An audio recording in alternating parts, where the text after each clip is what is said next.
In a world where gaming is everything, welcome to the Extreme Gaming Podcast. Hello, and welcome to Extreme Gaming Podcast, episode 265. We're recording this on Tuesday, January 28th, because Trev has to make his football game on Thursday. So we want to make sure he can make it. We also have Tarl on today, too, but I'll let everybody introduce themselves. So I'm GreatGamer25, and go, guys. Spoiler alert, man. He's introduced Tar before he's had a chance to introduce himself. Man, it's shocking. Yes. Boring Trev, as always. Hello. Good evening. Good day. And Matt, also known as Irish Guardian. Hello, how you do? And hi everyone, my name's Tarl, I'm from Gamertech, and thanks for having me back on the show. I just wanted to do a quick shout out, guys, is that okay? Just to the best little girl that there ever was. Keep slaying, Indy. Thank you. Keep slaying. slaying. Backstory to that one or no? That's my girlfriend's little girl. She watches the pod for about the first 30 minutes, and she's like, please mention What was her my name again? What was her name again? Indy.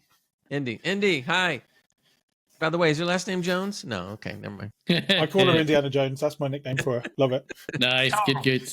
Tar, quickly, we meant to do this last time. We obviously couldn't make it. Why don't you quickly plug what you do for Gamertech? Yeah, go for you're it. very kind, Trev. Thank you. So, gamertech.org for the best value gaming PCs in the UK. Go ahead, sorry.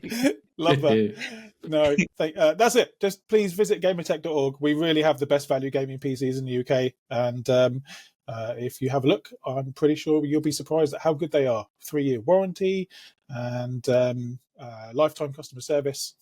Gamertech.org. Thank you. Sounds good. We are on the socials. We're on the socials. We're on the socials, YouTube, Extreme Gaming Podcast, Facebook, Extreme Gaming Podcast. TikTok we're not on anymore because the US has banned it for now. TikTok. So if you're back. TikTok's back. TikTok's back, and it was only banned in the States, nowhere else. No, that's true. It is available elsewhere, but the States, we have a lot of people over here. It's a big country, so we'll see. It may come back eventually. We hope anyway. What happened? What happened to Matt? Come back eventually. Matt, come back. We were also on X, but we couldn't get the gaming part of the name, so it's Extreme Podcast on X. And Matt, tilt your camera down or zoom in because you look like really tiny now.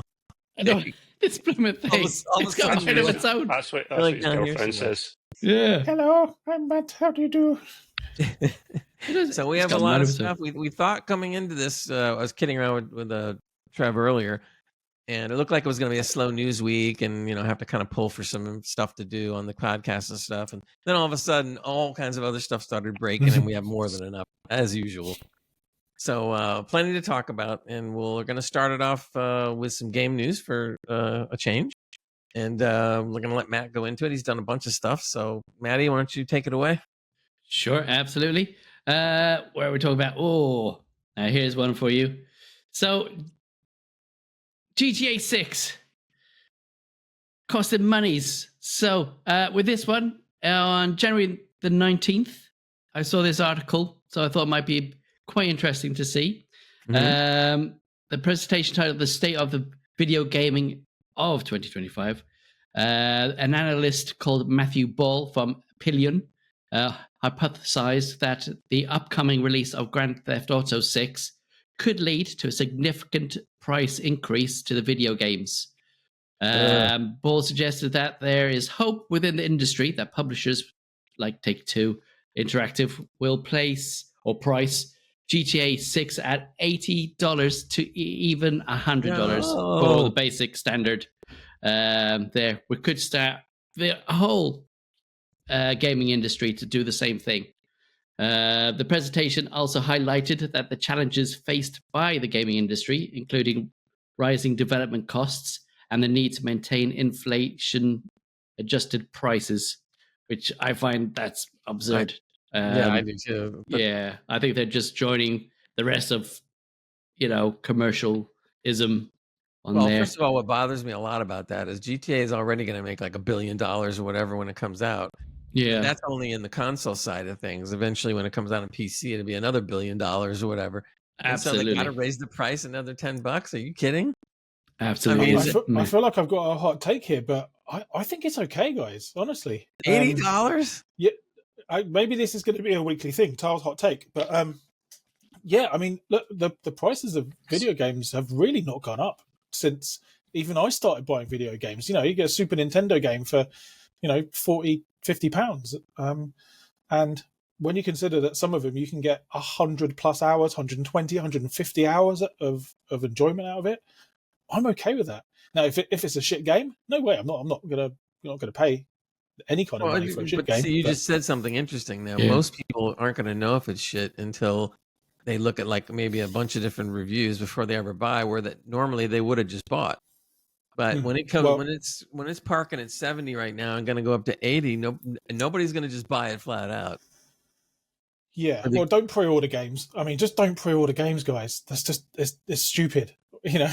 It's a bad idea. But wait until the third-party reviews come out, and if they're like 90+%, yeah, I also see a problem with that now. What if that's going to force more people to look for game reviews before they plunk down the money, whereas before they might have plunked down the money, which in turn could actually hurt sales in the long run. Mm-hmm. So I'm not so sure that's all that wise an idea. And if they were going to do it, why would they jump at $10? They just did jump at $10 recently. Yeah. And now they're jumping another 10? I'm much less inclined to pay big money for a game if it has microtransactions inside it as well. So, right. But it seems like every big release has microtransactions inside it now. Always something there, isn't there? Loot boxes. I'm almost getting to the point, and I know this sounds weird, I'm almost getting to the point where I'd rather have some of the microtransactions and bring the price down of the game, because some people don't care about a lot of the cosmetics and other garbage that they sell. I don't care, unless it's something I really want, and if I really want it, guess what? I'm going to pay for it. I'm with Tarl on this one. I am. It's yeah. How do you price something how do you price a digital product? It's a lot more difficult to price that than a physical item, and I'm not just talking about games. That could be anything in life. Digital is really difficult, and essentially, it's up to the people that make it to say what the value of said item is. If the game is cracking value, it's got a lot of gameplay in it. I like to think $10 or £10 a generation is fair and reasonable, and it is for the most part. But again, we take this with a pinch of salt. It is just rumour mill at the moment. I don't think they'll actually increase the price, Rockstar. I don't think so either. I think they'll have a special edition like they always do, and they'll have their digital special editions that'll be an extra $10, $20, whatever. Then the ultimate Billy Big Balls edition that we'll touch upon when we get to Doom in a little bit. So I don't know if they'll increase it, because it is par for the course. People will follow them if they do that. We'll see how we go. I definitely think they will increase. Well, the other thing that I can't stand is that if GTA were to do that, again, yes, I understand it's rumor, but if they do that, it gives everybody else the excuse to raise it $10 because they probably wouldn't have done it on their own. Yeah. But because GTA is doing it, that gives them carte blanche to do it across the board. And as far as, paying for what you're getting, I mean, I get it, Carl, but then if you look at a game, and we're going to talk about it in a little while, Enshrouded is still $30. $30, and that game blows away so many other games out there right now. I mean, completely blows them away. And they keep on putting updates, and they don't charge for any of it. Yeah, and that's dedication. They're on because they're on the concept that if we put out good stuff, and they are, people will continue to buy the game, and they continue to sell copies at $30. Absolutely. I don't mind digital copies being cheaper, as you don't need to spend costs on packaging or anything like that. Exactly. So yeah, just use that. Unless we talk about AI, which we are going to do too later on. Yeah. That's going to start getting in there. Mm-hmm. That's the thing, though. Difference between physical and digital. Yeah, there was a bit of a difference in actual cost when they first started bringing this out, like digital as a marketplace. Mm-hmm. There was maybe like a $10, £10 difference. There was a difference, a bit more. Yeah. But now you get little, if no difference. The price looks exactly the same, and I think it's down to physical media being so cheap to produce that they're like, we're not really saving much. You pay the same as digital. I mean, we all know what happens with digital. Yeah. Once you pop your clogs, you can't give your library to anyone else, which doesn't bother me in the slightest. But yeah, would be nice though. Yeah, would be nice. Doesn't Steam still have the family share thing? Yeah. Yes. Right? So they do the family share thing, but yeah, I know that continues through. Yeah. I don't think anybody else does it. I don't think Epic and all those guys do that. No, they don't. Nope. No. Yeah. Xbox that live, no. So Michael Ball also noted that while the game budgets are at an all-time high, real-term game prices have never been lower. So he says this has led to a situation where many decision makers, in the industry are hoping that GTA 6 will break the current price barrier and allow other publishers to follow suit, as we were just thinking there. Despite the potential benefits for the industry, Ball also acknowledged that no player hopes for such a hike in game prices and emphasizes that the goal should always be to deliver more value than what is charged. Take-Two CEO Strauss Zelnick has previously addressed price-related concerns, stating that the company's aim is to provide more value to customers. So there we go. Yeah, but when you hear something like that, I'm sorry, because I come from a marketing background of 35 years. That's all bullshit, because all they're sitting there saying is going like, well, we honestly believe that if we're going to hire the prices, that, you know, we're going to deliver a bang game, man. It's going to be so great. Right. Meanwhile, most of the press on a lot of games coming out is bad because they're bad. Or just the only thing they want to deliver more value to is the shareholders. Mm-hmm. Exactly, when it comes down to it, you know. And look at that, but in the long run, look how it hurts. And Ubisoft's a perfect example. When their share was up to $70 because they're putting out quality games, then all of a sudden they fall because they're not doing what they're supposed to be doing, and it drops to $11. So now they're not only making not good games for us, the players, they're not even making good games for the shareholders either. I mean, you know, it's kind of like every time you turn around, you see a game like Enshrouded come out, or even Once Human, which didn't charge anything, okay, and people really like the game. It flies in the face of what we're talking about. I mean, you build a good game, and they will come. Yeah, I mean, you know, one thing that's always confused me about game development is, you know, how do you get 3, 4, however many years into developing a game and not realize that it's just bad? Like, I don't know. Are you just so kind of inside it, you know, deeply entrenched, you can't see the wood from the trees, you can't see, outside in? I think you're right about that. I think you just said it, and you're right. Look at the Star Wars Outlaws. We all wanted that game to be good. We all heard it was open world. We all heard it was going to be cool. It's going to be like open world, like Assassin's Creed. Sorry to jump in really quickly, Matt. We can hear you clicking on every single key. The reverb's really bad. Oh, you don't need to fix it now, man. Maybe just let mute in between like chatting and stuff. So and it'll come out on the audio thing, because Tarl did that last time, and once the audio took it right out. No, but for the next hour and a half, it'll do her. For the next hour and a half, it'll do her tits in, mate. So that's what I'm saying. I love that Tarl does it now. He goes like this. See, Matt, stop it. Most code. Let's have a clack off. Yeah, the clack. Oh, I like that clack off. That's neat. We can all start doing it. Here we go. Ready? Did you hear that? Oh. Anyway, so to go back on what we were saying before on Star Wars Outlaws, there's other games too, but that's the shining example. And we're all really, really looking forward to it. And then all of a sudden it comes out and we all play it and it's pure crap. And even with the updates that they've done, it's still not that great. And it's too little too late. How does it happen? I mean, really? I was really, really looking forward to that game. I really was. Then all of a sudden, that was the end of it. You know, and why? How can you do that? Now, the other side of the example would be Doom. When id Software comes out with a Doom game, I'll pay full price because the game is more than worth it. That's a rare exception, though. It's a it rare. is the We rare don't do that often. But you know what? Doom should be held up there as the gold standard, and you should, if you can shoot for getting at least maybe close to that, or great, then that's great. But nobody seems to really do that sometimes. I mean, I know there's a couple other games like God of War Ragnarok is great, Horizon's great, and the sales reflect that and so forth. But unless you're going to attain, if you want that kind of money, you need to attain that kind of gold standard level, or at least get freaking close. And is there how do game... all these other small companies do it?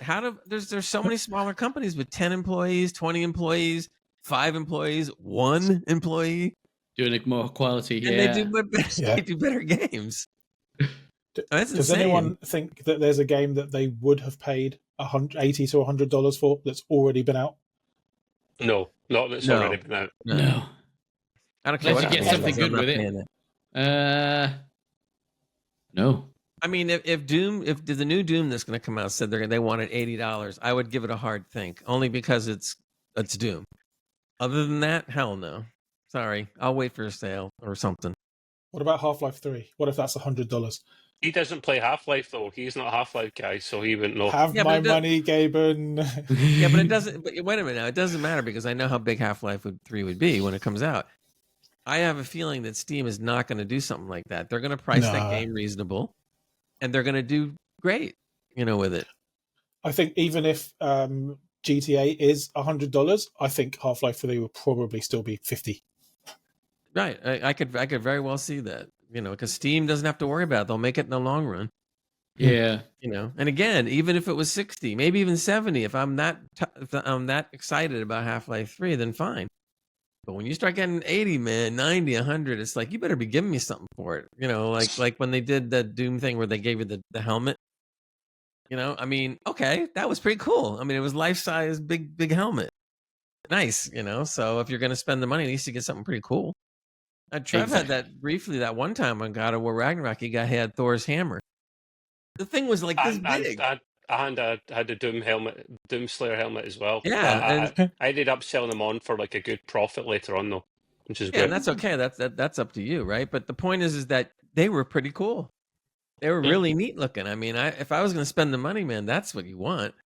I mean, not these little statues. You're paying extra for $20 and get a statue this big. 3D printed one or something. Yeah, anybody could do that. Like, no. Yeah, exactly. Anyway, but let's get on to your second part there, Matt. You were talking about a thief game or something? Yeah, so this one's probably up your alley there. Cool. It's quite interesting. They did a what's it? They redid Thief, the normal one, and the one that's on VR sort of thing. So they did this one as a basic normal sort of game, which is available on Steam. It's all stealth. You play as a master thief who burglars houses and steal as much loot as possible. The objective is to search the area for valuable things, valuables, wallets, you name it, and then exchange them for money. Each level that increases gives you more difficulty, offering more tools and greater challenges. I've got a little clip here. Do you want me to put a clip on here? I can put it in later. I can edit it. Yeah, you can put it in. Cool. I only say that because it's. Is there anything else besides stealing valuables? Is that all they say, or is there? So you have to go around towns, go around houses, break in without setting off alarms, that type of thing. It's a top down. Is it top down? Yeah, it's top down. Old type of school game, 32-bit style. That you love, Gray, so much. So there we go. So simulator. Yeah. So you have to evade the owners of the houses, cops, and passerbys as well, so you don't get caught. There is quite a bit of mature content on there with a little bit of P's and Q's and all that in there. But it's quite good, and it is free at the moment until the 24th. So that's probably not free anymore now. But it was free for a limited time. So yeah, it's definitely a pixel art, right? Yeah, probably. Yeah, it is a pixel style art, retro, nostalgic game that has been doing quite well on the reviews. I'll take a look. Yeah, stealth is cool, so I'll take a look. Cool. Avoid the cops, right? Neat. Yeah, you might be upset with the 32 bits, but yeah, should be all good. Do they have like Dobermans and stuff? So like when you're stealing stuff, they get Doberman bites you in the butt and you have to drag it around with you. No, only not that I could have seen from what I watched so far. I think they just have people, cops. Yeah. So yeah. Cool. I gotta see how the AI handles the cops, whether they're really smart or stupid. Yeah. Probably, yeah. I think it'd be quite basic. Cool. But yeah, it is quite a laugh. Good fun. Cool. Yeah. And what's your next one? My next one is I got Black 5 more Ops. bits. Yeah, so thank you very much, Mr. Gray. Mr. Trev, I should say. Yeah.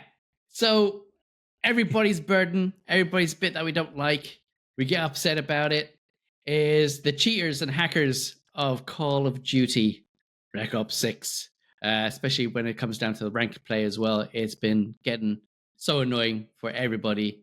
So at the moment, Treyarch have banned over 136,000 cheaters. 136,000? Yeah. Wow. Which is a huge world record. crackdown. Yeah, absolutely. We need it. Of their ongoing efforts to combat the cheating and hacking and ensures a fair gaming environment. Treyarch have implemented new layers of security, including updated detection models for behaviors like aimbotting and hardware identifiers for serial cheaters. Treyarch have also introduced new detection and warning systems for spam reporting and enhanced cross-examination tools to reduce the time it takes to review reports. I'm one of them that if I see a cheater, I'm spamming them until that person's gone. Never works. Additionally, from Season 2, players will have the option to disable cross-play in ranked player mode for further addressing cheating problems. These measures are part of Treyarch's commitment to provide a better experience for legitimate players and maintaining the integrity of the game. I mean, even when we were playing zombies, myself, Jansen, and Scythe, we had people on there that have like a continuous bombardment of grenades. Really? Yeah, and so when we're getting stuck, sort of thing, this guy is just throwing out grenades left, right, and center. I was like, "There's no way that is something that's a it's shame. not a perk." Yeah. So yeah, we didn't like that at all. So we came out of the game and started again. That type of thing. It ruins the game. What do you guys think of cheaters, hackers? I think that's ridiculous. I mean, if you're gonna do that, why don't you just not play PvP and just play like a campaign and hack that one and throw as many bombs as you want? That's the point, though, Gray. They want to be able to, destroy people and feel all clever and great, and that's why they do it. Yeah, it's like the ones that make viruses for no reason. Same thing. Some people just want to see the world burn. Yeah, absolutely. That's it. Somebody doesn't like their prestige. There we go. I've reached prestige 1. Oh, well done. Yeah. What does that mean? I have to start again. That's pretty much it. Well, Matt, that's interesting you mentioned that, right? Because there's an update tonight for Black Ops 6 and Warzone Season 2. Like new zombie map and new multiplayer maps out. I was looking at the trailer there while you guys were chatting. It's a general trailer. There's nothing to do with zombies I can see in there, which sucks. But even more content for you to play if you have not reached a high enough prestige. Absolutely. Cool. Yeah. I do like that, the big map of the zombies. That is quite interesting. That is good. It's very much a PvE. The one on their Warzone stat map where you can have the zombies instead and you go around doing the... Is that Black Ops 6 or is that an older game? Older one, yeah. Oh, I know think the one it's the previous one. Yeah. So like a more open world zombie thing? Yeah. And you got like all the what is it? Like missions there in that map. So I think so you have to go to each one separately sort of thing and cover your ass. Now you were saying the old one, is it not on Black Ops 6 now? Or? No. They are saying that they are bringing back some old things to Black Ops 6. I think they're more of skins and weapons for multiplayer rather than anything else. They are doing a new map as well. So hopefully... I would like a more open world zombie kind of map because then I can get my favorite sniper gun and go ping, ping, ping, ping. Yeah, absolutely. That's part of the problem. As a sniper, if you might as well forget it. They just roll right over you and eat you. Yeah. I'm always getting caught by the hordes. So much going on. So you get stuck either right in between them or right in the corner somewhere. You're getting stuck by what? Who? Horse? What? Are you? Hordes. Oh, I tell you, hordes. Sorry, my ears. Yeah. My wallet's too empty for all that. The other option didn't sound too bad either, to be fair. It didn't. No. Did you ever stop and think, like, where do all the zombies come from? Because they don't procreate. Oh, we don't talk about that, Gray. We don't talk about that. You never talk about that. No. Hear that for Edinburgh. Yeah. Ooh. Okay. What? Here we have a zombie and its natural instincts. Yeah. All right. Wrong side. Anyway, next is speaking of Star Wars, something's coming. Yeah. Something far, far away in a galaxy far, far, far away. Next to Lars and all that.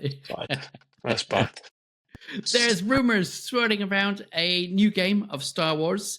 Hopefully, Ubisoft are not touching it. Don't touch it. Leave it alone. Oh, Get they ain't out. doing that again. Yeah, absolutely. So this rumor that I heard on the 19th within the Q gaming community is talking about a RTS style game set in the Star Wars universe.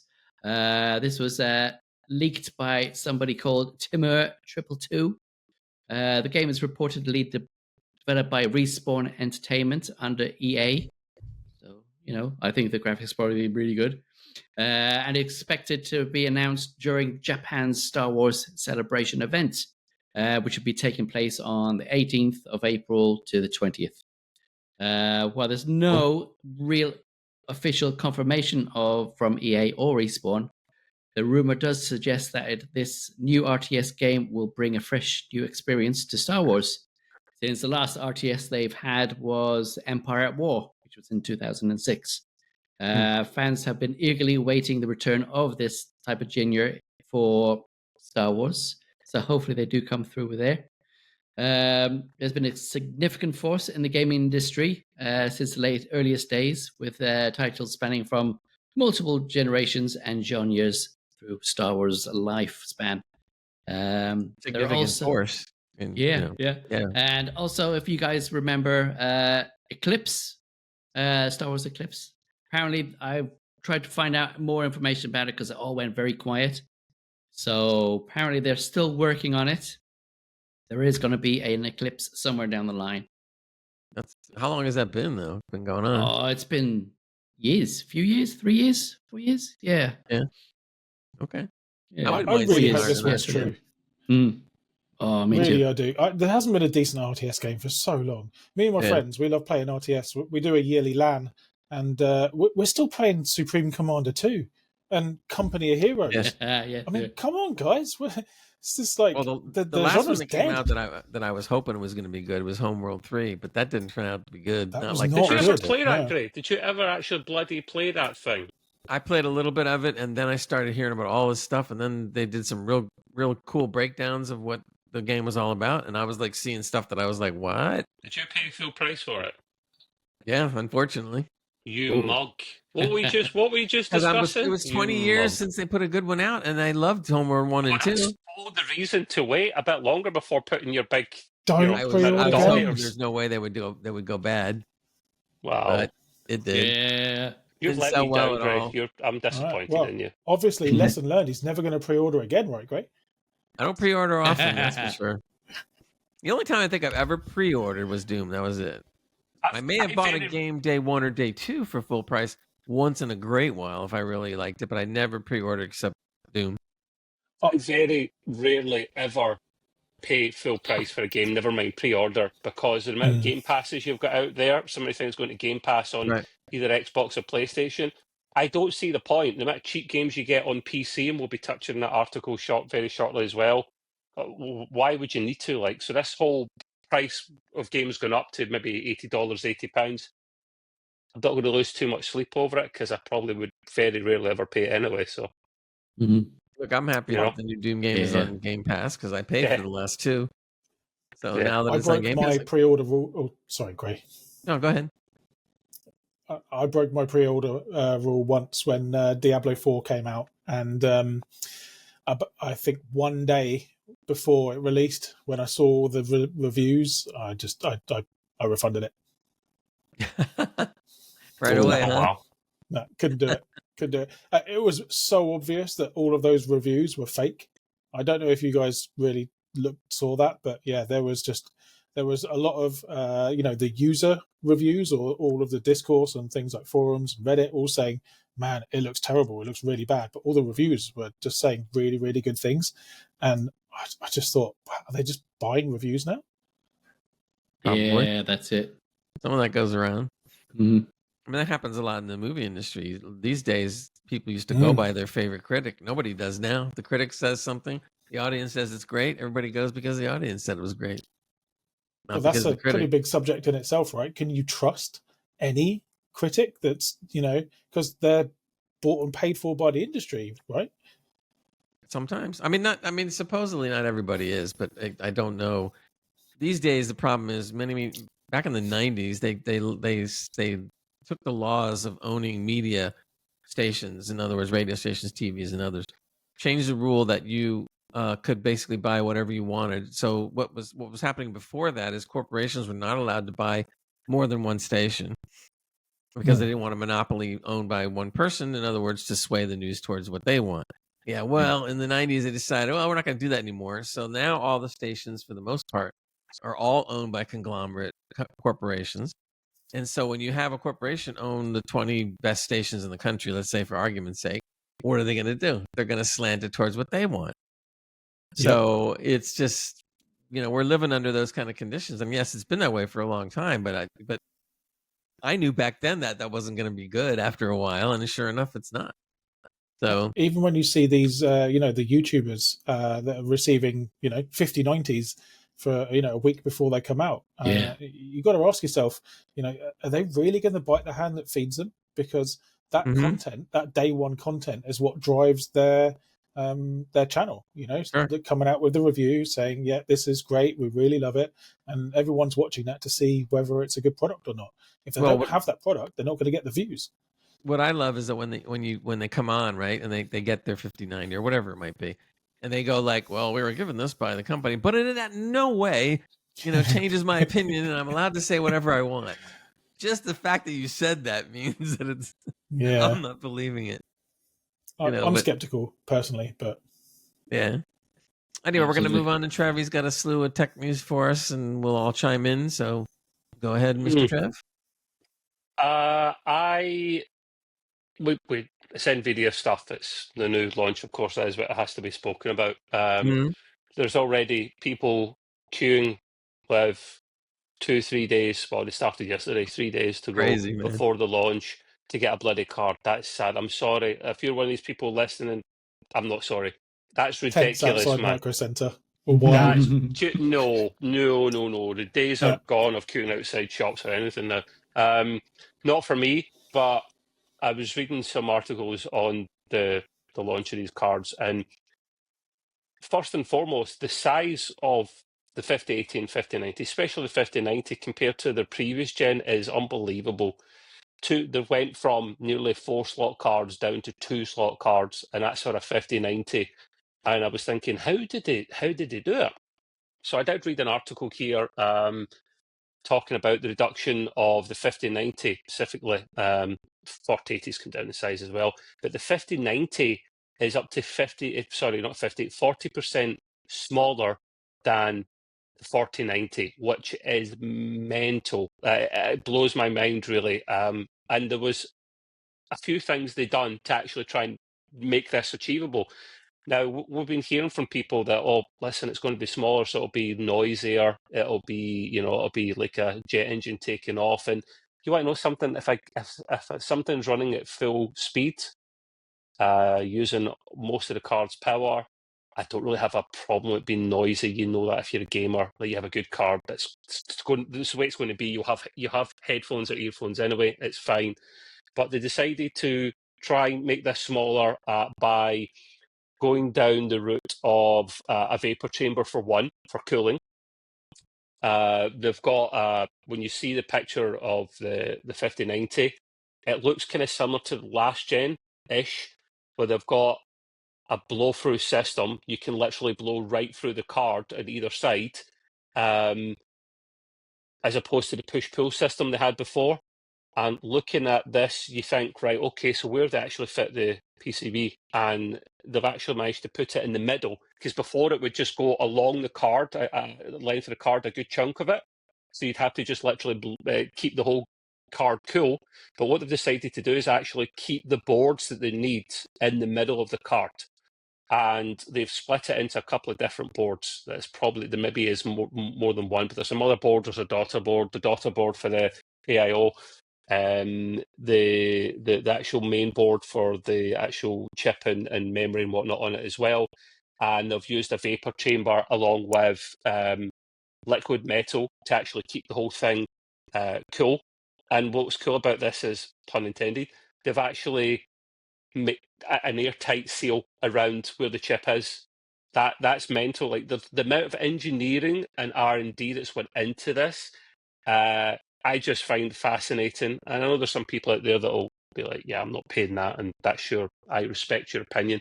But for me, I think that's brilliant. They've obviously, the power cable that had problems before in the last gen, the way it was sticking out at a horrible angle, and it was causing problems with power, and some systems were up in flames and whatnot. They've redesigned that at an angle, and that connects to a daughter board. So when you see a picture of it, really fascinating what they've actually done to make it smaller. The 5080 will be smaller as well. I don't know the percentage, probably not as big as 40%, but nevertheless, it's still fascinating. And both of those cards would fit in my case. I just don't have the power supply to run the 5090, nor would I pay it.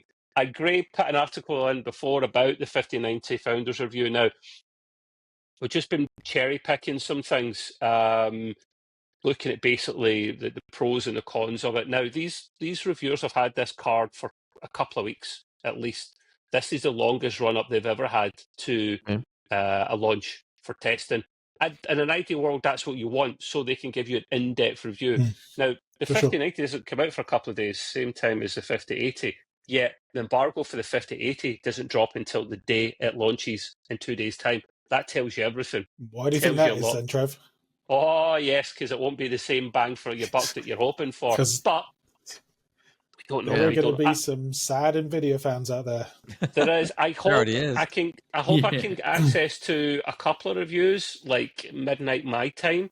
I don't know if that would work, because a lot of these YouTubers that test it are in the States, so that might work for me because you guys are behind. So if they put it for midnight their time, I can watch a couple of reviews before trying to buy a card myself. Now, it'll be very difficult for me to get a card, and if I don't get a card, I won't be too sad because I like my 4080 Super. It's a cracking card, but I do want to try and get a 5080. And even if the 5080 isn't all it's cracked up to be, lads, I can send it back to Nvidia if I get one, or sell it on, make a profit. So it's not the end of the world me still trying to get one. I will attempt it, but it's very hard to get these cards. But yeah, getting one on day one is going to be impossible. Well, but this is the thing about the stock availability they've got. That was one of the articles actually I've got here. And limitations, wasn't it? It's. I don't understand why they're doing this, and maybe it's a supply and demand thing, and it creates more hype and it drives share prices up. But then again, if you've got, do you not want to make money, Jansen? Like CEO of Nvidia, like why would you not make as many cars as you physically can to sell them and make more money? Lowest stock launch in history, according to some partners, they've said. Yeah, it's there's some people that are like some retailers online that are saying we're lucky if we'll get single digits in of a card, a 5090, and they don't know what they're going to get for 5080s yet. Some of these the online retailers. So, and that's always been the case with a Founders Edition. There's always less of them. But the thing is, if I don't get a 5080 FE, I won't bother getting one at all. I'm not interested in a partner card. No. I've always been an FE card guy for the most part. They are the cheapest. They're vanilla. Sorry, on you go. Well, I was just thinking, and now even more so, Trev. For the first time, I think the founders' cards are way better than what the partner cards are going to be.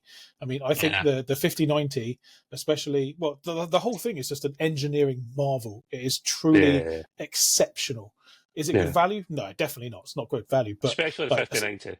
Yeah, but especially when you look at it from a cooling and engineering standpoint, it is phenomenal.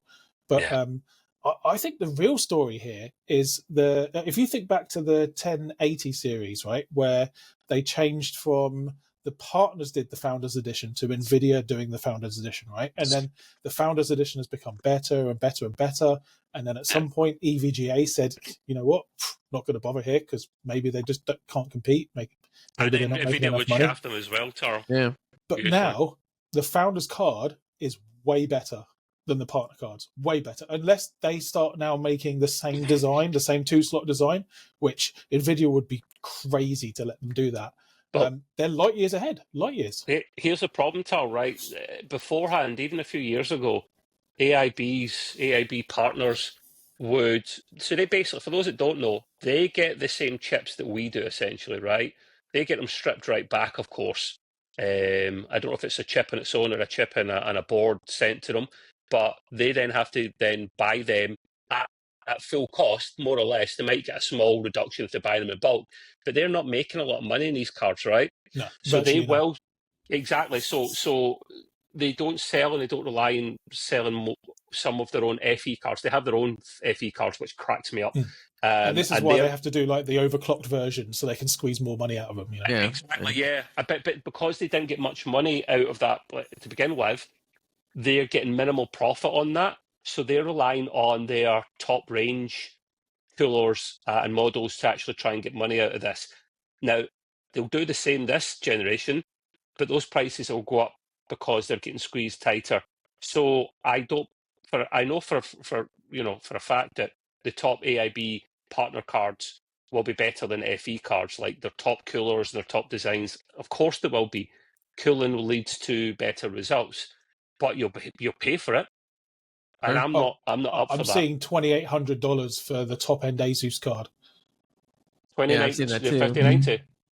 $2,800, yeah. You're gonna see over 3,000. It's gonna happen. Yeah, I think you'll see more, mate. I think that's cheap. I think you'll see more. At least when it first comes out, it might settle down a little, but you're gonna see somebody there'll be over. 4 slots. There'll be 4 slots. There'll be massive. Yeah, there'll be, and I just don't know why anyone would buy anything other than the Founders card these days. Other than if you just can't get it.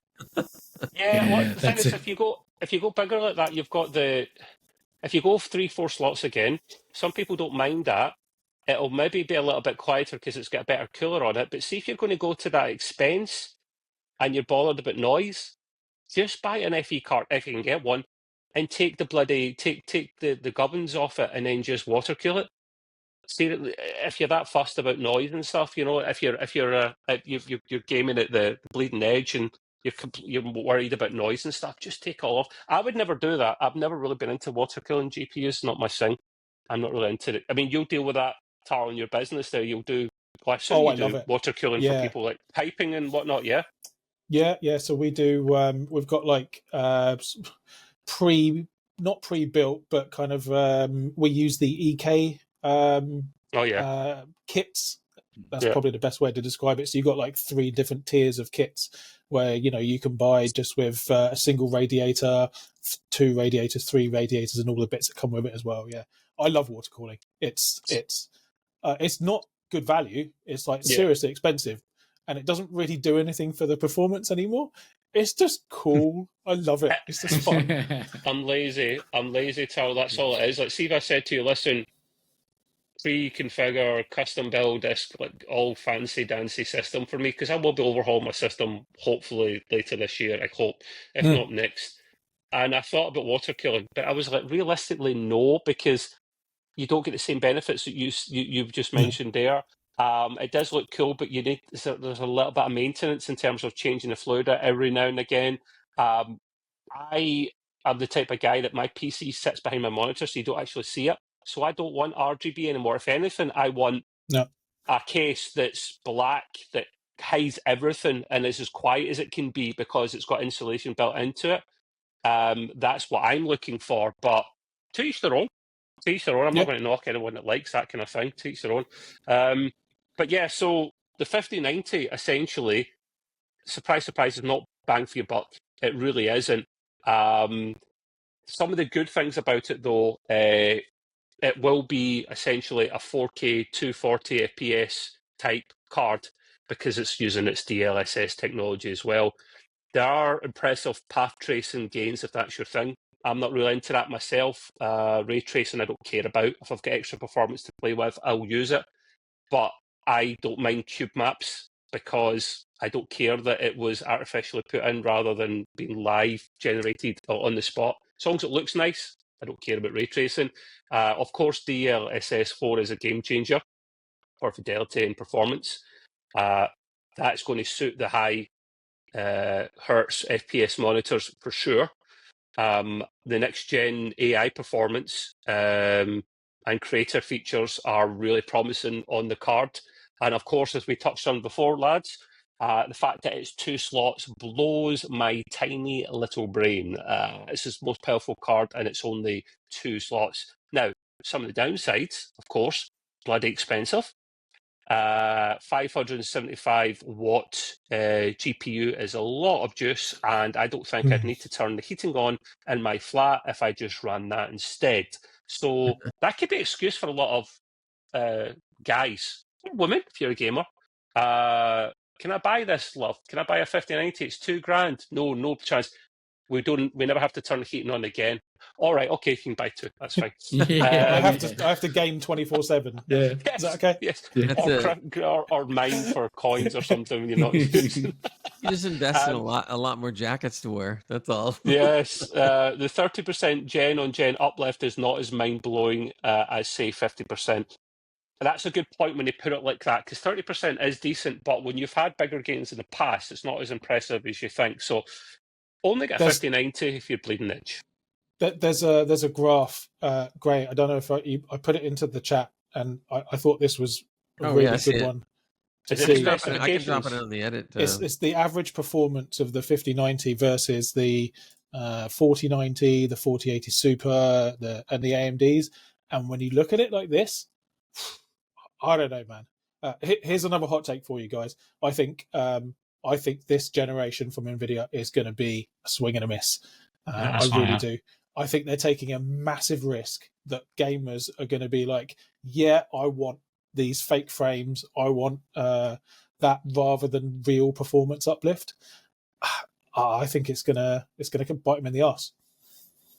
Yeah, well, I mean, you just look at those specs, though. Yes, it's not worth the money, mate. It's not worth the money, the 5090, but just look at the specs on its own, and it's mind-blowing. People are talking about this DLSS, and rightly so. 4.0 is cracking, but I'm interested as much, if not more so, in raw rasterization performance. I want to start off with a good base and then use DLSS after that. And if you just look at the memory bandwidth, that's the main stat I myself look for in cards, right? It's the big main stat. And you're looking at 1,792 gigs a second, right, for the 5090. Then you compare that to, say, a 4080 that I have, or a 4080 Super. That's only, I say only, 716. Or you go up to the 4090, it's 1,008.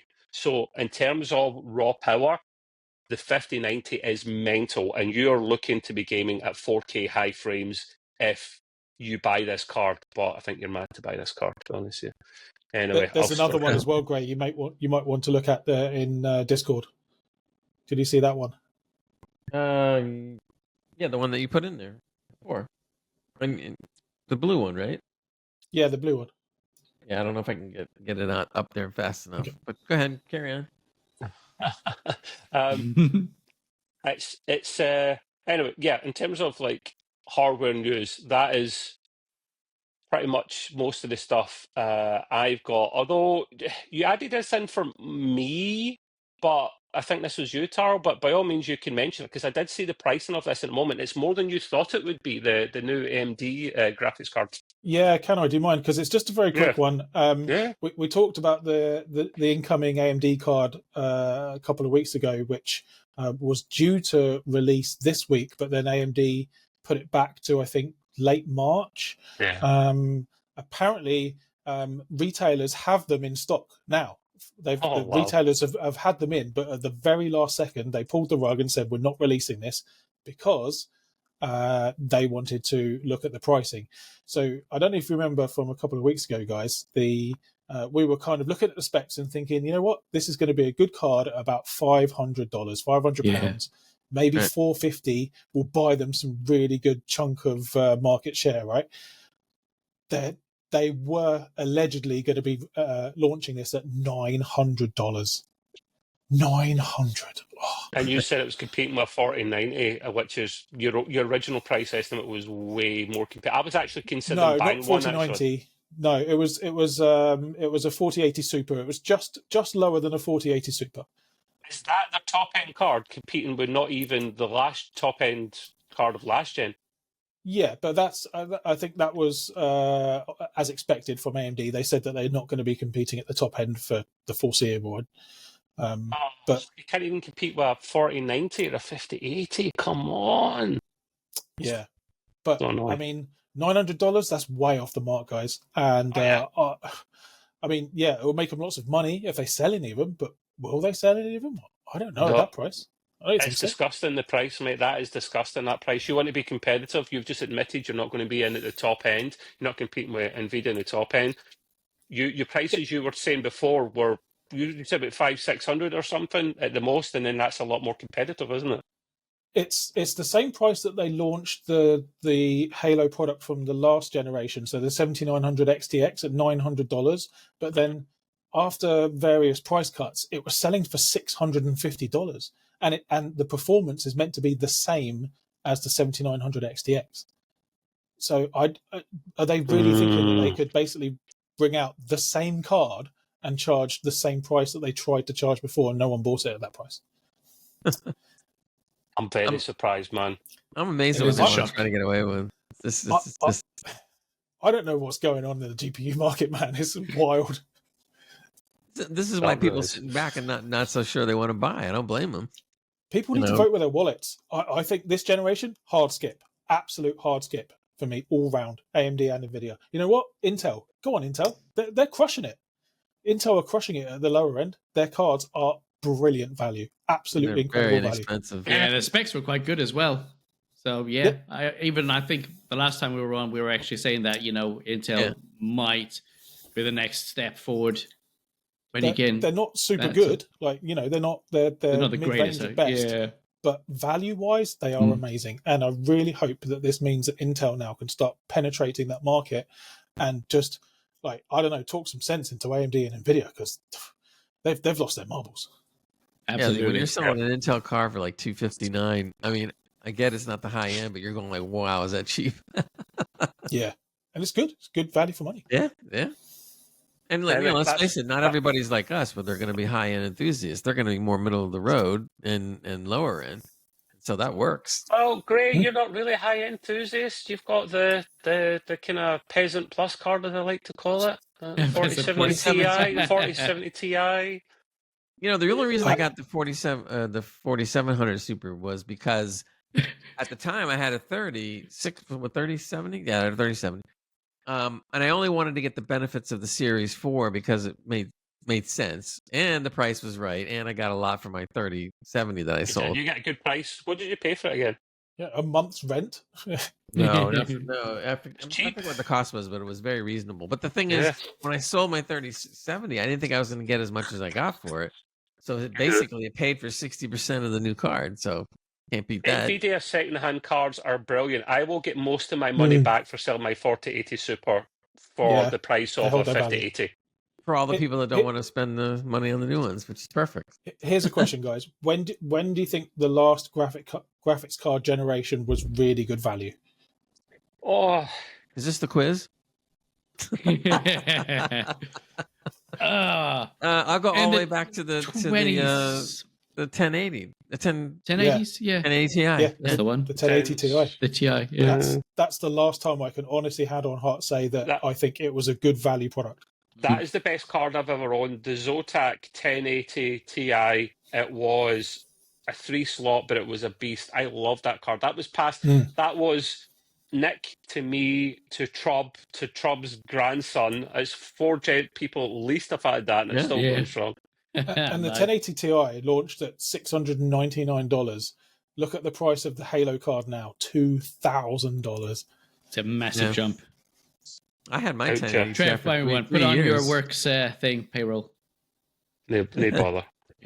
Anyway, that's me for hardware news. Alrighty, it switches over to me. I bring up the AI corner every once in a while on the podcast because we all find it fascinating what's going on with it. What I'm going to talk about at first may seem like, well, what does it have to do with gaming? But there's a point I want to make. I saw 2 articles, and this concerns the Hollywood, I guess, or the movie making or whatever. But let's remember something. When you have a game that's RPG, a good RPG game like God of War, Horizon, it's really a movie that has been turned into a game, essentially. So there's you hire actors, you have to sit there and create this tale, and it's whether or not it's still a movie of sorts. So when I started to look at some of these articles, I had mentioned before here that things are changing way faster than anybody thinks, and that they're going to be using AI sooner than anybody thinks. all of a sudden I read an article. This guy Paul Schrader, he's a script writer and a director in Hollywood. So he comes out and says this, and I was like, I don't know, I can't say I didn't believe this, but it was just interesting. So basically, his premise was, he said he asked ChatGPT for film ideas. I mean, straight out of the box. That didn't really prompt it too much. They gave it, he gave ChatGPT a little something to work with, and just said, okay, go ahead and give me some original ideas for movies. And he said that they came out totally original, in his words, entirely fleshed out. And then he goes, why should writers sit around for months when AI can provide one in seconds? So it's like, and then he goes, and he said, I'm stunned. He goes, I asked GPT for an idea, and he said that, and then he said he wants an idea based on, then he started quoting like famous directors. So not only did he want the ideas, but he wanted the AI to create ideas in the theme of particular writers or producers. So he asked it, he goes, I want to see movie ideas based on Quentin Tarantino, on Ingmar Bergman, Rossellini, Scorsese, Capra, Ford, Spielberg. And this thing just starts spitting them out. And he said that they were so good and original. He says, why would I not want to use it? So there you're seeing somebody that is famous in the industry already telling you that, like, I'm using it, and it's gonna produce all the stuff for me. And unless he's a complete fool, he knows what he's doing. He's produced movies, he's directed them, he screenwrote them, and he's sitting there telling us that this stuff is just as good. He's just talking about the concept, isn't he? He's just talking about the concept of the film. He's talking about giving it a basic prompt, which isn't a whole lot, telling it the theme style, and then letting it go on original ideas. The emphasis is on original. Don't go back and look at old things and repackage them. I want original ideas. And he was just totally floored that this is actually working. And then, of course, there are people in the industry started texting him, and they wanted to know if he was okay. Or if he was sick or something. And then one of them even wrote to him and said, have you been hacked? Has your account been hacked? Because I read this. And he's going like, no, that was me. And then he actually had some people even coming to him telling him, stop promoting that shit, please. So I was like, okay. Now, if that wasn't the only thing, then I see another article, and there's a movie out there called The Brutalist, and it has an Academy Award nomination, right? It just came out that they used AI in the dialogue, and they used AI in some of the buildings at the end. And this is before the Academy knew about this, because they'd already nominated the film. So now there's a backlash as to whether they should boot the film out. It's not, but but anyway. So he admits that they used AI, and then I wanted to know, well, how did he use AI? So basically, the actors had to speak Hungarian, but they have to speak Hungarian with a particular accent to make it seem realistic. Well, they were so bent on it wanting to be realistic that they actually had the actors go in and have their voices cloned in AI, and then they went back on the words and accent that they were having problems with, and having AI use the clone voice to make it perfect, and then putting that back into the movie. So I mean, you're talking about this is what everybody was saying is going to happen years from now, and it's already happening. I think that's okay though. So this second example, I feel like that's okay, because that's just tidying something up. Oh, I'm not saying ideas. That's crazy. Right. I'm not saying good, bad, or indifferent. I'm really not. It's just that when people think that, it'll never happen, it's going to be years and centuries from now, like, it's already happening. Now, the only downside again to this is that that's going to put more writers out of work. No doubt about it. It's going to start a whole new trend in entertainment, both game wise, both movie wise, and many other things, where you're going to see people actually going out there and going like, it's totally original, no AI. It'll just be like, no AI. Well, you need the AI detector then, don't you? We could call it the bullshit detector to try and detect the AI. The AI can detect the AI. Believe me, when we get into the Secret Service and military aspect, they have programs to detect that. They're going to have to. You can't have stuff be that real and people just take it as rote like it really is. So I was just like, wow, man, that is moving. I was predicting how fast it would move. It's moving faster than that. And that's just like, it's just crazy. So when we were going back to talking about how it relates, when we were going back to talking about the prices of games going up and so forth, and that, it's costing these companies more to produce a game. Yeah, not for long. They're just going to sit there and prompt the AI to write a whole damn RPG script and basically just do some the other thing that people forget is you can tweak with AI.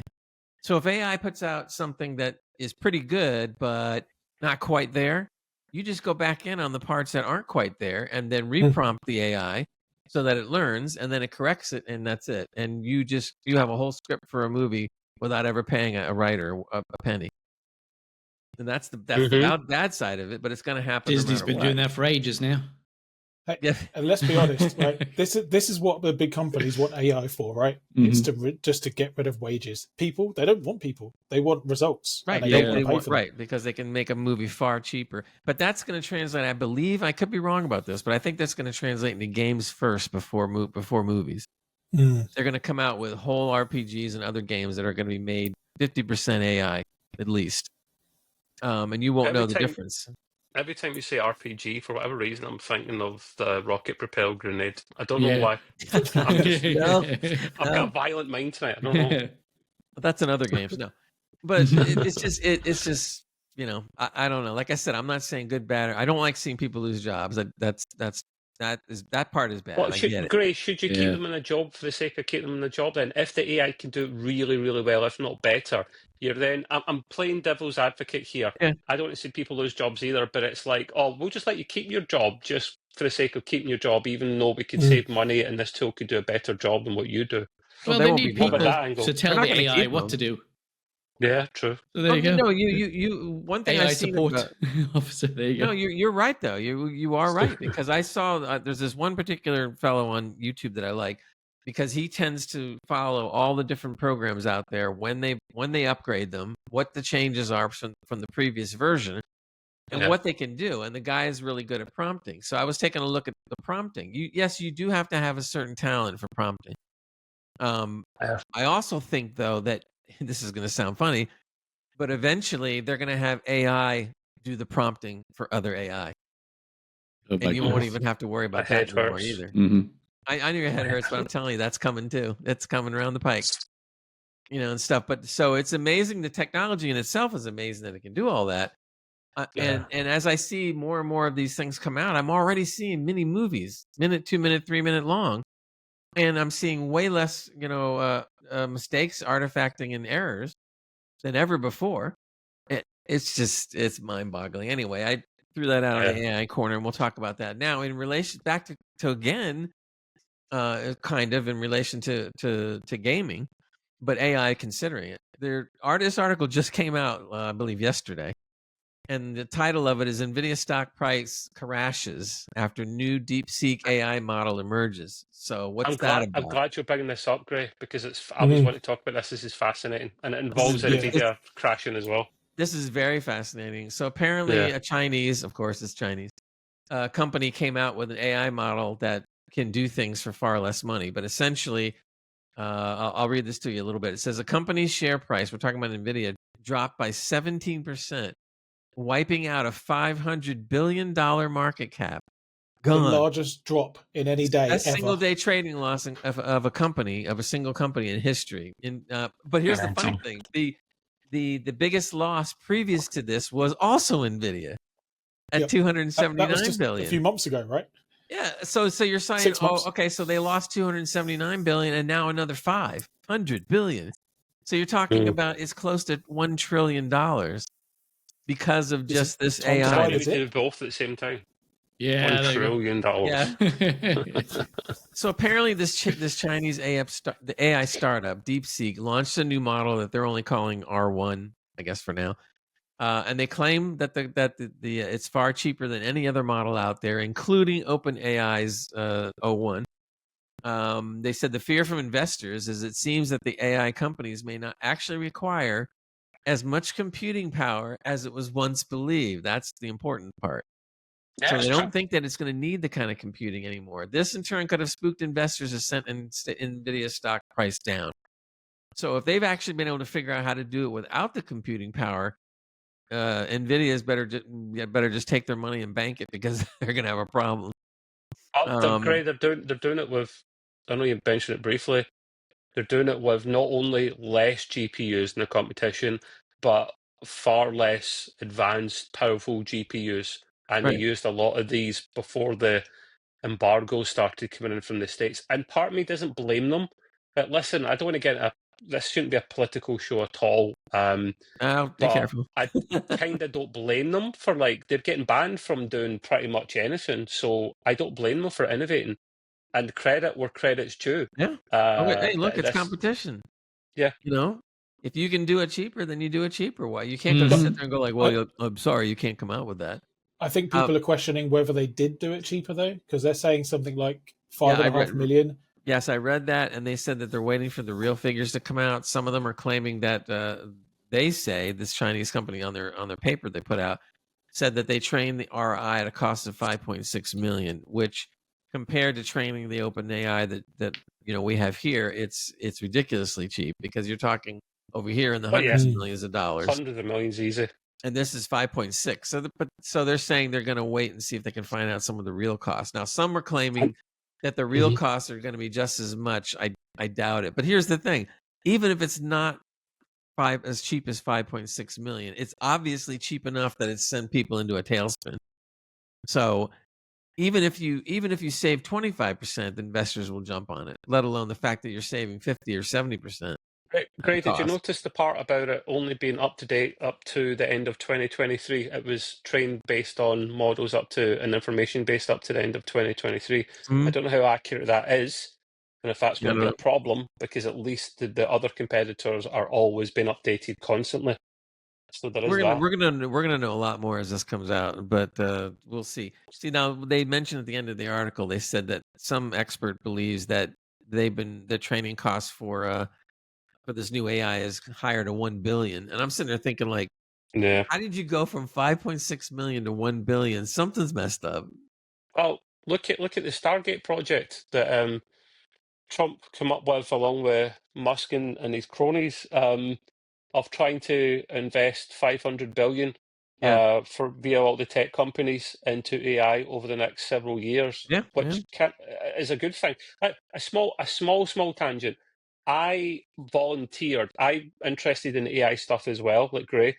So this was introduced to my workplace, Gemini, which has been out for a little while, but it's getting introduced into my workplace, the Google's AI. And I've been using it a little bit. And I said to my gaffer at the time, my boss, I went, listen, I've used that a little bit. It's kind of cool, and it helps me out a little bit. So I would like to be the advocate for the team in this and talk about it and be the go-to person. Put more work on my shoulders because I'm a bloody idiot, guys. And he said, right, okay. And I'm actually just trying to get more money and promotion and stuff like that, But I thought, let's show the emphasis. Let's see what happens.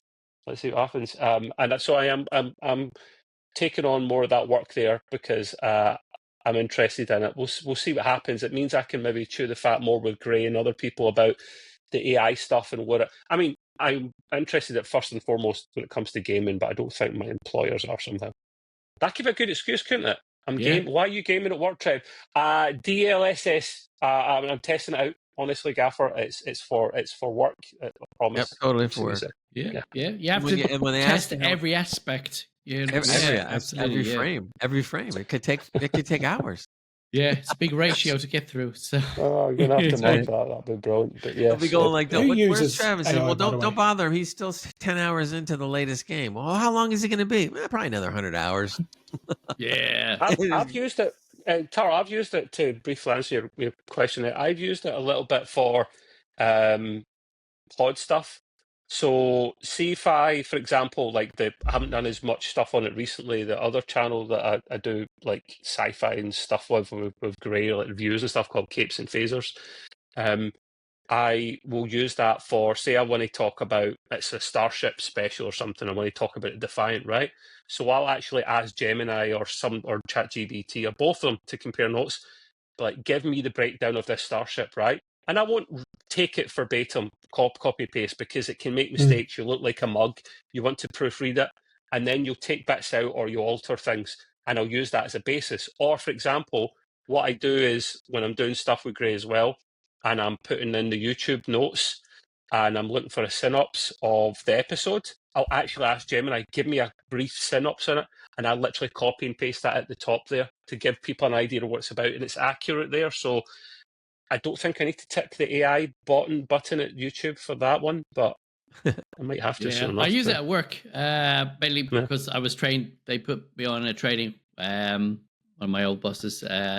So they got me doing the Copilot for work. Oh, Copilot, interesting. Copilot, and pretty much, after I did that, they wanted me to do a seminar, talking about Copilot and all this stuff. Like a TED. How'd you find it, Matt? How'd you find it? It was quite good. It's very limited, sort of thing. I think the price of it was a bit ridiculous, especially for a corporate situation. Yeah, it's Microsoft. Yeah, absolutely. And they've only have like 3 licenses, and they didn't even give me one. Can you believe it? So, What? Okay. I know. So I was like, well, I've got my own Copilot. On the browser, it's free for everybody to use. It does exactly the same thing. So pretty much been using that, and I mean, I use it for letters. Like if something has gone a bit off on one of my users or one of my clients' bosses are getting a bit iffy, then I'll go, okay, Copilot, let's sort this out. Let's tell him what to do. So sort of thing. So I'll get Copilot to do the letter, and I'll just send that sort of thing after reading it. Don't rely on it, mate. Don't rely on it. No, you have to double check. You always have to. Yeah, absolutely, because it will put in wrong information, which I've tested as well, sort of thing. I've given it boundaries to go through, and it'll pick up things that are brought in. I mean, it's better than ChatGPT in that sense. Like, I wonder if we ranked them where they would be. That's interesting. You said that. Yeah, I mean, I've only just recently touched Gemini, as you said, which Did you buy it a drink first? Oh, I tried. Yeah, it says no. I want some chips first. Yeah, feed me first. Input. Yeah. So it's interesting. Yeah, it is quite versatile. So did Gemini ask you to see its tensor cores? That's really Oh yeah. Oh no. I found a good use for it recently. I find that I don't like using AI for creation of content, but the good use I found recently was me and my girlfriend have just got some cats, and we were looking over the language on the insurance documents. And, like most insurance documents, it's just jargon, right? Yeah. So we were just wondering, is it covered, or what does it cover? So we asked ChatGPT. We put it in, pasted it in, and said, could you please translate this to non-jargon? Could you make it easy for us to read? And most importantly, could you tell us if it's covered for this particular thing or not? And it was brilliant. That's very good. That is a very good use. Yeah. So I'm not sure I'm there with the creation of content yet, because it gets it wrong a lot. But like looking at things and analyzing and then breaking it down in a different way for you, I found that to be excellent. It should be used for double checking. It should be using for. I think the things that Matt and I have just mentioned are useful. Like it helps me with a synopsis, or it helps me with some stats that I can pull from and add to and edit. And for Matt, it'll help him with like emails and shit to people. You get it built into your iPhone as well, like and Samsung phones as well. It'll summarize your notifications are coming through. Apple had to pull one of those facilities out because it was getting them into a lot. I won't touch too much on it. Go and Google it for yourself. They were getting them into a lot of trouble about some of the summarizations it was doing. Like, what the hell? Who died? What? So it's a whole thing. I mean, we could go on for ages, Greg. We best not. It gets to the point now where I can talk to my phone, and both Alexa, Gemini, and Siri all answer me at the same time. That sounds like hell. You're having a foursome with 3 AIs. They're all jealous AI ladies. But to Tarl's point, though, that's kind of like how, if I use it, Tarl, that's kind of like what I'm saying too. I like its ability to be able to summarize like a 15-page article that you don't really want to go through. And it just comes back with one word and says, shite, okay, I won't read it anymore. I don't need to read it. But they'll seriously, a couple paragraphs or whatever, even if it's a page or two, it's better than 15, and it breaks it all down. Yeah. And I think on the search functions, it does really well, because if you say something, at least as far as, I guess, Gemini on the Google side of things, when you ask it, it comes up very quickly with a whole bunch of different stuff. But at the top, But what it does, though, is that it also includes the link right next to what it says as your point of reference if you don't want to, It makes Google searches a lot better than they used to be. Yeah. Before, you used to have to go through several links to actually find what you wanted, but now if you type in a question to Google search and the AI result comes out at the top, it's not always right, but it's more correct than it is incorrect. And it's got the link to go and double check. I really think that the idea of putting that useful. little link there is very important, because if you don't want to believe it, or let's say you think, oh, that's cool, but I need to know more about it, well, then just click on the link and read it yourself. Yeah. Trev, the thing you've just said there makes me really scared for the internet now, because I find myself Googling things, right, and reading the AI part and thinking, okay, yeah, that's a pretty good response.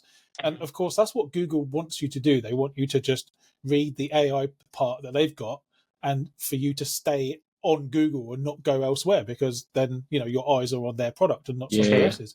But they're essentially saying that don't use the rest of the internet. The rest of the internet doesn't need to exist. If it's accurate, who cares? If it's the information you're looking for, are you going to lose sleep over that? Okay. Right. Here's my point. Right. AI is regurgitating all of the stuff that exists on the internet. Right. Yes. But if people's eyes aren't going to look at the stuff that's on the internet, nobody's going to make the stuff on the internet anymore, which means that AI then has nothing to train itself on. Oh, my head hurts. I need to go lie down now. This goes back to what I was talking about having, this honestly is the dawn of the death of the internet. And I really God, I sound like a fucking I don't know. Grim Reaper, and I've got my scythe and a black hood. Ladies and gentlemen, we're into it now. But seriously, think about it. Like, take a minute just to think about what the end result of this is. If people are no longer going to actual web pages and they're just looking at Google's AI response, who's going to bother making web pages anymore? Well, it'll be the old stuff that just remains in, so it's maybe pulling from older information that's already there rather than new content. Yeah, because, and then everything's out of date, and then everything's bad, and then you've got the AI stuff reading from AI stuff, which then gets regurgitated. AI trained on AI. I worry for the. I got to be thinking that a lot of people internet that think about this kind of stuff, and you're right, Taro, is that they're obviously trying to go through their algorithms to prevent some of that from happening. Or having an AI realize through an algorithm that it's talking to another AI or whatever, and maybe not to do it that way. It's the problem is it's still in the infancy, but no infant has ever grown so fast. So it's almost kind of like taking a baby that should be 1 year old right now, and now the baby's 10, but it didn't learn everything yet. Yeah, exactly. And you're like, it's already 10 years old. It's like, we're at a very interesting time in tech, and it's going to be interesting to see where this AI revolution leads us. I'm open-minded. I think we're all open-minded. I think that's our nature. But I also do worry that there are going to be a lot of casualties along the way. I'm more worried about, if you're going to get into the worry part, and I'm more worried about the AI, attacking infrastructure and other things in countries and stuff. You got to worry more about that. Oh, we managed to go almost the whole bloody AI debate before we had heavily hinted on Skynet. Come on, lads, Jesus. Yeah, well, here's the thing though, with AI, you don't need the Terminator. Mm-hmm. Yeah, it's inevitable, right? At some point, the computers will say, "We're better than you humans. Bye now." They need to have self-awareness, which I don't think will ever come. That's the thing. That's how do you really? You don't think that'll ever come? Or if it doesn't come, not for a long time, mate. There are all people that needs to happen is a new way of computing, quantum computing or whatever. There we go. And it looks like it looks like an evil. Have you ever seen a quantum computer? It looks like a chandelier, it looks like a high-tech chandelier. It looks like a Skynet, HQ, at the start of it. It looks evil. You're right. You screwed us, mate. You screwed us. I want them to create something so it can morph into different things. So you can have it morph into your favorite comedian. Come on, one step at a time. It needs to be self-aware before it turns into a transformer, man. Come on. Right. Well, what you need to do is, like Isaac Asimov said years ago, you programmed a robot with certain commands that they can't go against. That is one, don't hurt a human, ever. Mm-hmm. Two, there's three basic robotics laws. Now, of course, that's easier said than done when you're doing it in a book. Mm-hmm. and stuff. But you would think somebody would do that. But then there's always some idiot that's scruples don't matter to them, and they'll do whatever they want. There's more than one of those around at the moment. Oh Great. hell yeah, of course, there always is. Whenever it's like anything else, except that the only difference with this new technology is that it's happening much faster than I think it should be. Sort of. I don't know if I mean it quite like that. Yeah, that's the worrying part. Exactly, because before, all through the centuries, new technology comes in, it puts somebody's job out, and then it actually creates more jobs. There was an article that was really interesting I read not too long ago, and they predicted that AI is going to destroy, I think they said, 33 million jobs, but create 75. So the net is 50 million new jobs. Yeah, it's like when cars were invented, right? And you got the guy who makes horseshoes is saying, "I'm going to be put out of a job." It's like, yeah, okay, but you can train to make cars. It's going to happen. Exactly. And there's still horses out there driving cars. Yeah. Now horses are expensive. If you want to ride a horse, even that gold-plated shoe, man, put it on my horse. Thank you very much. Anyway, we will be talking about this more and more and more as time goes on. So I guess we'll move along. So this next one, I don't know who put it in because it says all. So was that you, Trev? Okay, go ahead. Yes, so you can lead off on this. I'll read it. I'll read this article, but it's not a long article, and then I want you guys' opinion on it. I think I know what it'll be anyway because I'm in the right company, but nevertheless, no problem, Matt. Obviously need to shoot off. Yeah, I understand, mate. He's a busy chappy. So don't worry, I'll edit this out. No one will ever know. This was titled "PC Gaming Brought in Significantly Higher Revenue Than Consoles in the Last Decade," right? Which surprised me, but I'm also I'm happy about the situation. Goes on to say that PC gaming has dominated the mainstream market over the past decade, as revealed in a news report. Traditionally, video game markets have always favoured console platforms in terms of product launches, which we know is true to an extent, given that the PC version often comes years after the mainstream release. GTA is a perfect example of that. It seems, though, however, that PC gaming has managed to compete in the gaming segment tremendously. And the report goes on to mention, has revealed that PC gaming consumer revenue share has grown by up to 20% in recent years, while console revenue has stagnated, showing the interest around both platforms. Now, there's a little graph here as well, which Gray can put in later if he wants to or not. It mentions here that PC is a big bright spot, adding 65% more content spend than living room consoles since 2011, and 225% more than combined console, or $30 billion in total. Now, it doesn't break down why, because maybe it doesn't 100% know why, but that's why I wanted to talk to you guys about it briefly, because my take on it, my opinion is, while it surprises me that this has happened, although I'm happy about it, we were touching about this before about the price of games, and Tara and I were thinking, we're not surprised that they put the price up. Gray's like, no, I don't think they should put the price up, and there are opinions that can be both correct and incorrect at the same time.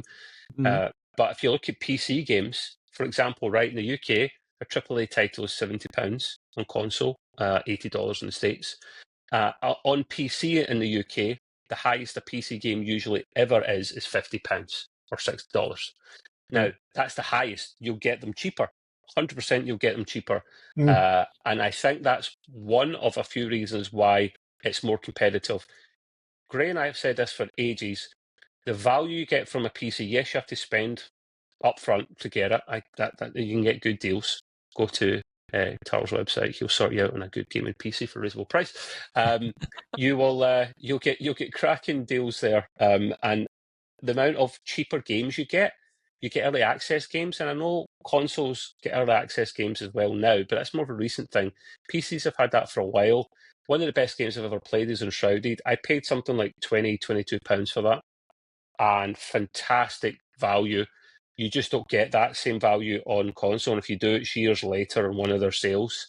I know there's more overheads with console games. I know that, like, get the whole making the games in the first place with the manufacturing of the discs, which has not been a thing for PC for a while. You get a lot of good deals and sales and keys online a lot cheaper for PC. That's despite piracy still being a problem, or a solution, depending how you look at it. So, boys, what do you make of that one? Take your turns. Go ahead, Tarl. I don't assume know. you're happy with it. Yeah, no. Obviously, I'm very happy from my own personal kind of business perspective. I want to see the PC market grow massively. I don't know. It's just a bit strange to me, I guess, that why is console stagnating, or why is console going this way? That's what I'm kind of thinking in my head. I saw a video just the other day. I think someone was talking about Microsoft. They've been saying for a long time that Microsoft could come out of the console making business and just be, software publishing only. And I think consoles might not even exist in 20 years, because they're basically PCs now, just small PCs, right? Yeah, we were talking about Xbox. that. Yeah, when you get something, I think the new Steam machine that people have been talking about, or Steam OS, is going to be a real big game changer, and I think it might blur the lines a lot more between console and PC, so that perhaps in the future, maybe 10 years, there's just a single appliance that sits underneath someone's TV in the front room, and they can use their keyboard and mouse if they want. They can use their joypad if they want, but it essentially does both roles, console and PC. And that's kind of where my mind goes when you talk about stuff like this. Yeah, it's funny when you mention about the consoles being PC, because that's been an argument that's gone on for a few years. But I think more so now, it's almost like the console, you might as well just call it a computer. They just wrap it into a different design. So it's just custom-made PC parts. Yeah, it's a kind of blended all in now. It's x86 architecture, which is fundamentally the backbone of PC architecture. So that's why. All it needs is for someone to create the software that allows that kind of cross-platform type situation. That could be Valve. I really do think so. Or Microsoft, because they're saying Xbox will be. It's not necessarily going to be a physical box now. It's a brand. It's anything can be an Xbox, which is genius, really. That's the new brand. Yeah, I saw that the other day as well. That is good. I think they're going in the right direction. I really do. I think the other thing with consoles, to me anyway, is that most people that don't want to fuss with the PC, in other words, they don't want to keep up on this and that, or they don't want to have to change something or whatever, they go right to console because it's easier. You just turn it on and you play.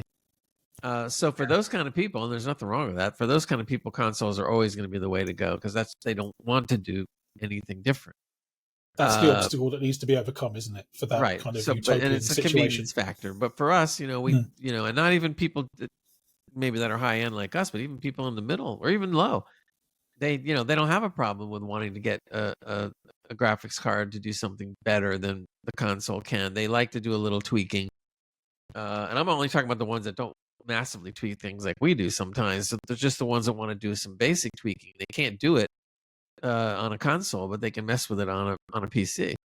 And again, whether we always seem to forget sometimes that because we're such enthusiasts, that the major market in PC gaming is the middle and lower end. And they sell more video cards to those people than they do to people like us. And stuff. And so that's the majority of the market. So if the market continues that way, where people are getting into, mid-level gaming PCs, then I can see it actually growing larger than that. Yeah, great. I think people are just fed up of paying the amount of money that they need to for console games on day one, and they don't reduce that quickly usually, because the amount of money look at a new console game, $80, right, £70, give or take. You could go to PC and get that cheaper. You know that a lot of money goes into getting the game out on disc, and a lot. That's the thing that console games got going for it until it leaves the market completely, and that's physical thing. Media is still a thing for them. A lot of people keep physical media. I'm not fussed about that. For example, I would get GTA 6, play the hell out of it, and then maybe consider selling it because I want to get my money back. It's mainly collectors. That's what's funny about it. All the physical media has gone to collectors now. Question for you guys, though. Why is the console version of a game more expensive than the PC version? I actually don't know the answer to that. No, it does cost a bit more to make the actual physical disc, but not much more, mate. It's pretty small. That's but they're not going physical disc as much anymore. It's digital, right? So, why is the difference? Why is that they're massive? $70 versus $50. What is that? They can charge it. Just because they can. Yeah. They want to get people to go to digital because they will get more of that money. If you think about it, right, Tar, you want to buy a PlayStation game, right? So you've got the disc there, or you've got the PlayStation Store. You buy the disc for $70, right? What does actually Sony get from that game if it's a third party? They maybe get a small percentage, if anything. Maybe they don't get anything. But if you buy it through the PlayStation Store, Sony will take 30% of that. Yep. Yeah. So no, for sure. But I guess I mean more the digital PC version of the game versus the digital PlayStation, for instance, version of the game. What's the cost difference there? And I think Gray's nailed it. It's just they charge more because people on the console will pay more.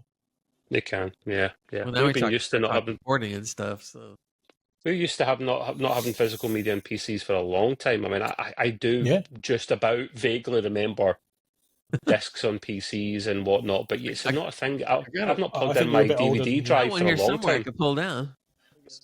Well, it's just it's you could take a leaf from the PC book massively, I think. So, but I just wanted your guys' opinion because I found it an interesting one. It pleasantly surprised me.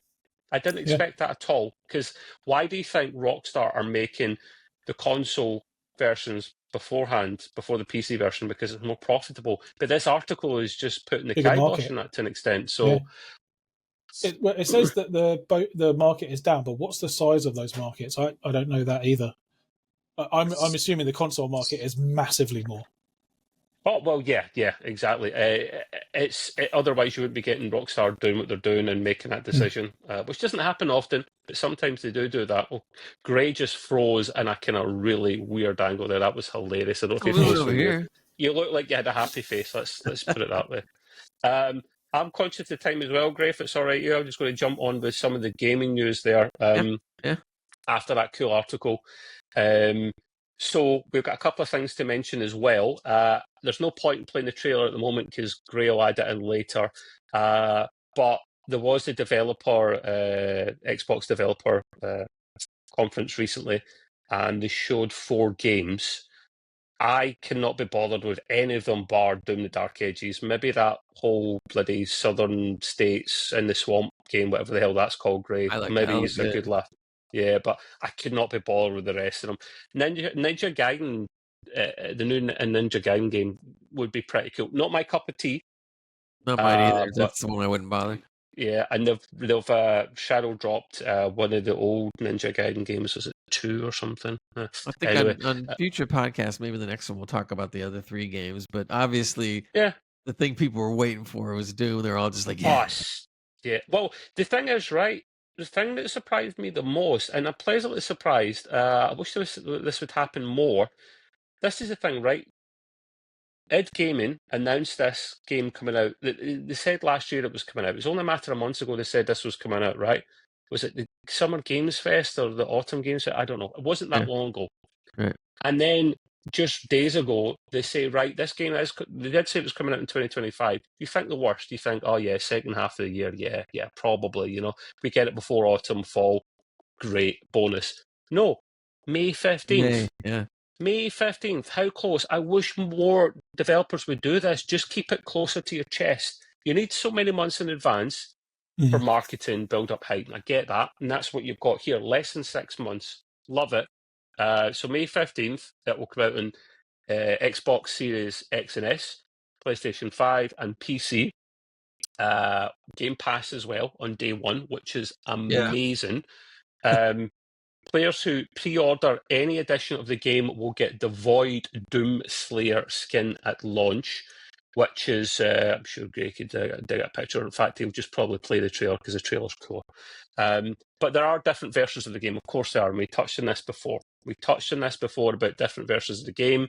The default will probably still be £70, but there will be digital versions and there'll be a collector's edition. Now, the collector's edition is for enthusiasts, and I don't have a problem with them making a profit from this, Gray, but it pisses me off because it's a massive profit. It's you're going up from $80 to $200, right? Massive increase. And yeah, you get little digital bits and bobs, but the main thing you're getting is a 12-inch Doomslayer statue, which is cool. But I mean, 12 inches is not. It's not as if it's huge, you know. So that's not what my girlfriend says.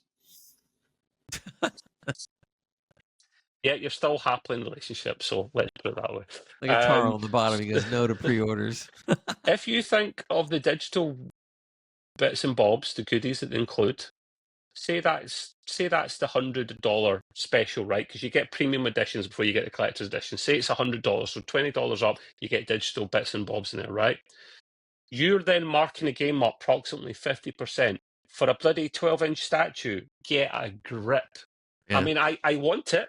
I want the Doomslayer statue, but I am not paying that price for it. What's your thoughts, Gray? I thought that the price that when they charged that kind of money and they gave you the Doom Slayer helmet, because that was cool and it was big and it was, you know, $200 as well. Exactly. And so those are impressive stuff. The hammer that you got from Thor, nice big thing, very nice, neat looking, worth it because of what it is. But then why? That's the only thing that disappoints me in Doom. Nothing else does. But that, all of a sudden you went from the helmet and other cool stuff, shrunk down to a 12-inch statue, and I'm like, what? Now, if it was like a 2-foot or 3-foot high statue, now we're talking. I mean, that'd be a nice size one. That's cool. Almost like in the video, and you'll see when we do the edited version, there was a Doomslayer statue in ID's offices, and that thing looked like about 5 foot tall. Wow, I'd like to have that one. That would look great. I'd pay good money for that as well. It would be worth it. Oh my god, I would take it and put it right behind me. There is different versions of the game, right? The premium edition is probably like the digital Billy Big Balls edition, as I like to call it. Obviously, the base game, early access up to 2 days before launch, digital art book, digital soundtrack. I hate the digital things, I really do. Divinity Slayer skin, Divinity Dragon skin, Divinity Atlan skin. That's the big kaiju bloody Megazord thing that he gets in, which is cool. Yeah. And the good thing is it's campaign DLC. So DLC has been confirmed for this game, which is great. So that does make it slightly more appealing. Plus, if you get the collector's edition, you get a 12-inch statue as well. So I don't think it's worth that. But I mean, I know Gray and I will be playing that day one on Game Pass. I wouldn't buy an actual copy of this myself. I would just play it on Game Pass. I don't need to own it. Although you might feel different about Game Pass, but if it is, no, of course, yeah. I think the thing with these super expensive, like super kind of premium special editions, where you get, like you said, the statues and things like that. Like one person will look at that and say, "Oh my god, I would never pay that. That's ridiculous." And then someone who's like really into it and is a collector, they'll be like, "This is amazing. I want this so bad." And actually, the money's fine. And I think I'm okay with that. You know, it will appeal to some people. It will definitely not even be like a millisecond of thought for most people. But I mean, if you want it that badly, you're gonna get it. It's just that I think they gave you better stuff on previous editions. They did. The 12-foot statue. They should have made it at least 12 inches, not 12 foot. That would have been good. It's never good value, is it really? But no, but it's always. But you're getting less and less value. I mean, come on, at least double the size of the statue. They tend to sell it as well, Greg. They only make a limited number of them so that they don't lose money, and that's why they market them up as high as they do, so they know they will sell them up. So they will sell them. They will. But that's good, though, because if they started selling them on the shop, like, you know, a year after someone had paid, you know, 200 quid for their, you know, fancy version, then that would be out of order. It's 100% it would. See, that's why they should have come up with a 24-inch statue, and then they sell the 12-inch to the rest of us. See? Yeah. Everybody wins. So Doom the Dark Ages, people. I'll be looking forward to that for sure when it does come out. There is, I mean, the good thing about this game, just touch on it briefly, is they are actually bringing out more customizations for it in terms of you can actually slow down the game or speed it up through individual toggles within the sets, which I've never seen a game do before, which is brilliant. I like it on absolutely mental speed and craziness anyway. It's Doom for it. But if you don't want that, then you can slow it down, which is nice to have. It's a little bit different from prior Doom games. And I mean, it's a good thing to include it, I guess, Gray, but I think you and I would probably have it more on what the last Doom game was, to be fair, Eternal. Because we prefer that, don't we? But to be honest with you, and Doom was not the only game. There was a couple of games in the last, I'm going to say 10 years, only a couple here and there, and I can't remember what they were, that also had something similar to that, where you can set some of the parameters and stuff. Personally, I think every game, well, I'm not going to say every game, but I think lots of games should have the choice of being able to be customized if you want. Because what I would do is, to me, it would sell more games because you play it as as was meant to be played. And then if you want to go back and do a replay, now you have all the fun in the world. You can go like, I'm going to see if I can beat that guy slowing it down to 50%. Or I'm going to see if I can beat that guy if I speed it up by 200%. You would be you would be playing the game over and over again to challenge yourself by able to changing all this stuff. And I think more games should do that. Longevity and playability. Yeah. More games ought to do that. You don't get that kind of stuff unless somebody makes a cheat trainer or something for it and you want to mess with it, and stuff. But why don't they should always include that in the game? I think that's dynamite. Shouldn't be too hard to do either, right? It's just like tick boxes. Yeah. I can't. And these are all slider switches, so they sit there and let you just slide it back and forth to however much you want. Yeah, I'm like, she said. So, so I can't wait to see what happens. I'll play through it normal, but then I want to go back and pick. The one thing I liked about Doom on the last two Dooms, once you complete the game, you can go back and play any one of the missions you want. With all the weapons you already picked up. Well, now it doesn't make you start again. Right. So now the customization really comes in, because now after I have all the weapons and I got all the super duper things, I can go back and say, well, I want to play that mission because that was a cool mission. But now I'm gonna mess with this stuff. And then you start speeding it up, slowing it down, giving you less damage, more damage, and you can have a whole thing. I mean, I think that's wonderful. It really is. It really is. I'm looking forward to the game. Bring it on. Not too long to wait as well. So, yes. I touched on this last pod, but it's pretty much been made official now, and that's your man at Xbox, Phil Spencer, pretty much confirming that there will be a lot of support for Switch 2 when it comes out. He is going in hard on Switch 2. This new policy they've got of not really having exclusives as such is probably a breath of fresh air and will make them a lot of money, because Microsoft, first and foremost, are a software company before they're ever. I think it's genius. You could actually say that their hardware, most of the time, has actually been pretty shit or average at best. Flopped many times. Stick to the software, lads. But yeah, so like some of the traditionals, some of the classics will probably come out there. Don't be surprised if you get a Halo Master Chief Collection there. Don't be surprised if you get a Microsoft Flight Simulator. And that briefly blew Gray's mind until I had to tell him that on current platforms at the moment, Microsoft Flight Simulator 2024 is only about a 16 gig download because it uses the cloud a lot, so you don't need that much power. But you'll get a lot of these classics coming out. Pretty much the next COD will come out on Switch 2 as well, which is great. I mean, Nintendo platforms always used to have CODs up to the Wii U, so it'd be nice to see them go back to that. And this is pretty much confirmed in Phil Spencer exchanging emails with Furukawa-san. I'm sorry if I pronounced his name incorrectly. But he is basically the CEO of Nintendo, a new CEO of Nintendo. So I don't know, why did they put san on the end of that, or son, sorry. Is it san? Son? Is it like a respectful thing, isn't it? They put that on the end of a lot of Japanese words. If it's S-A-N, it is usually. S-A-N, yeah. You put that on. Does everyone get that title at the end? I don't think everyone does. But I do believe, if I remember right, and I could be totally wrong, it is some kind of a respect type title. They tag it. Very respectful type culture, isn't it? Like the bowing at the head and all that stuff, you know. So, but yeah, so a lot of news and not a lot of time there. So we're talking about, this is all linked together. US physical game spend has halved since 2021.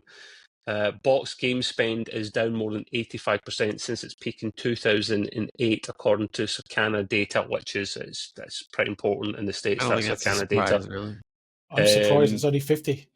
Yeah, well, it's basically the downfall of physical media. The question will be if next gen consoles like the PS6 and the new Xbox have physical media included, like a facility to play them, especially with LG and Sony saying they're going to actually stop making the discs, and LG and others stopping to make the actual hardware for Blu-rays. So I think the new gen consoles, like the new gen in a couple of years' time, 2-3 years' time, will have it, but it'll be like you have with the PS5 Pro, where by default it's a digital console. But then you have to go out and buy the disc drive, and they can mark that up at a higher price. I mean, that's what I had to wait ages to get the disc drive for the PS5 Pro to bolt it on. It looks a bit uglier with this little bulge sticking out, but you know, I want it there for the odd game I will play live, because you'll get secondhand games so much cheaper if they're physical. So, do you boys think you'll see physical media in the next gen of consoles? No, I think No. I think it's all gonna disappear soon. I think what could happen, which would really be ironic and funny, is that everything will be digital, right? And it'll cost whatever, the $80 or $70, $80. And then they'll go like, but if you want the Super Secret Collector physical edition, it only costs you $50 more. Yeah. And so you'd be spending like we were saying $120 earlier, to get the physical limited edition gold engraved whatever. Only 2,000 in stock. Buy it now. Yeah. It's like the horse and the car. The horse is special now because it's not common, right? Yeah. Yeah. True. Can you That's imagine a unique way of putting it. if they sold a car now and they said like, but if you want the horse, it'll some be this people much want the horse. I'm okay with games being completely 100% digital. I think, the secondhand market will. I mean, I don't know what they'll do about that, but where I'm not okay with it though is in film, because when you compare the quality of a Blu-ray, physical Blu-ray versus Netflix streaming, it's night and day. I mean, some people will say it's not, but it truly is. It's night and day. The bit rate on streaming is poor. But if you go, back to games, there's no difference. It's just you've got the game or you don't have the game, right? Yeah. The movie stuff is very interesting, actually, because it's usually uncompressed or not compressed much at all. When it's on disc, it sounds way, way better. It looks better. Way better. They compress the hell out of streams online. Netflix and Sky's a perfect example. Sky's 4K channel, Sky Sports in the UK, compressed to hell. It's compressed a lot, and that's never the same quality as actually having it native. And there's no multi-channel surround sound. So I think you might get 5.1, but there's definitely no 7.1. There's no anything higher than that. There's no Atmos in the true sense of what it is. Atmos, I love it. It's a much, much poorer experience in film. Yeah, but now since the advent of 10 gig lines, you can see that might change someday. Well, hopefully, yes, if only, mate, if only. The last thing quickly I've got on my docket, which I found really amusing, we don't really talk about this much, but it is gaming at the end of the day. Mobile gaming, really popular in China. Is it really popular Resident Evil. It's really popular everywhere. No, but China specifically, they make so much money from mobile. I don't know if it's the number one platform. It may be. Resident Evil 2 Remake has not even crossed 10,000 sales on iOS. New report claims that quadrupling the price on Apple's App Store caused purchases to nosedive. So I think Resident Evil 4 came out a little while ago and had the same problem as well. When Resident Evil 2 came out for iOS devices, right, because they can usually play them okay, I guess. Yeah. It was a special price of $9.99, right? And that's, for a game like that, you think, all right, that's a good shout. Yeah, we'll go for that. And then after the 1 month trial price, it shot up to $40, right? $40 for a game. $40. Yeah, exactly. Wow. There's where they went wrong. Whoa. Now I know it takes them a lot of money to get this configured and running nicely, but even then, boys, you're lucky if you're getting 1080 60. More often it's like 30 frames and it's closer to 720p.